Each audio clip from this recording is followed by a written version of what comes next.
Siyabonga nje ukuthi sikhulume nabo kuyithanda igama kuPastor Ningi. Qiniseka ukuthi awungifonela ungibuza igama, kuyiphutha lokuthi ungangifonela ungibuza igama, kuyiphutha ukuthi ungangifonela lokubuza ukuthi uPastor weningi lona.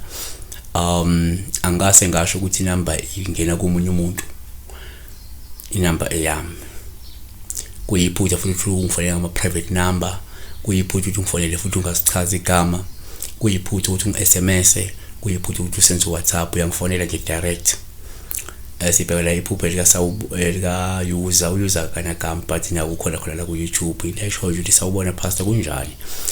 Kushona uphupha inhlwathi ikuluma isandla. Asiwenze kanje sinama uphupho lesichaza khona ngenhlwathi. Ngokwesintu inhlwathi iyisidalwa, imeli isidalwa, imeli idlozi. NgokweBhayibheli ngokaNkulunkulu inyoka iwuphawu lobutha lomuntu oyisitha, lomuntu ononya, lomuntu omubi, lomuntu ongalungile. Asenza nje usho izobheka ka2 izoba ngapha isinto ngapha iBhayibheli. Number 1, uma uphupha la enhlwathi kuwuphawu isitshalo njengolokuma ikhwifa. Lokhu kungasho ukuthi ke kumele uqaphele futhi mhlawumbe uzama ukulungisa noma ukuqondisa igwegwe zakho ngoba ke isidalwa sakho sesiqala mhlawumbe ukucunuka. 2 futhi ke uma uphupha inhlwathi sitshalo njengophawu lokuma ikhwifa. Lokho kungasho inhlebo, kungasho inkulumo ezimbi, kungasho nokusongelwa umuntu ogcwele unya, inzondo noma intukuthelo. NgokaMathewu 12:34 njalo inyoka ningakhuluma kanjani okuhle nibabi na, ngoba umlomo ukhuluma okuchichima ngokuchichima kwenhliziyo.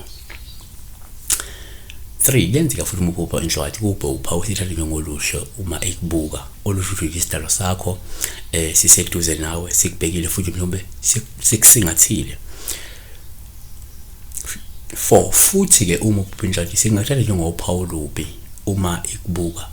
Lokhu kungasho nje ukuthi kunomuntu omubi ononya okulusile wena, olindele ukuthola ithuba elikahle ukuthi ke akugahle noma ke akwenzakalise. NgokaMathewu 23:33 zinyoka njalo yamabululo niyakubalekela kanjani ukulahla kwasesihogweni na.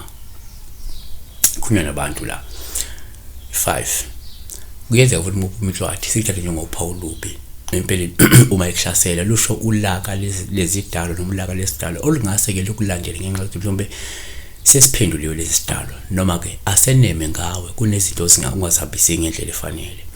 6 futhi kodwa ke uma uphupha inhlwathi singathatha njengophawu uma ekuhlasela olungasho ukuthi ke uzobhekana nezivivinyo nolaka likaNkulunkulu ngenxa ke yokuphambuka nokungenzi kahle ebusweni bikaNkulunkulu. KwabaseKorinte bokuqala chapter 10:9 futhi ke asingayilingi inkosi njengabanye kubo bayilinga babhujiswa izinyoka. Number 7 uma uphupha futhi la inhlwathi sikuthatha njengophawu uma ekuluma lusho ukuphendukelwa isidalwa sakho esithukuthele ngenxa yokudelela noma yokuziba ubizo noma ke lesi sidalwa sakho sesiphenduliwe ukuthi silwisane nawe simelane nawe. 8 futhi uma uphupha inhlwathi kuwuphawu esingathatha njengolokuma ekuluma lungasho ukuthi izitha zakho zikume kabi ngezigadlo. uAmose 5:19 uthi ke kunjengaloko umuntu ebalekela ingonyama kuhlangane naye ibhere noma ke angene endlini encike ngesandla odongeni alunywe inyoka.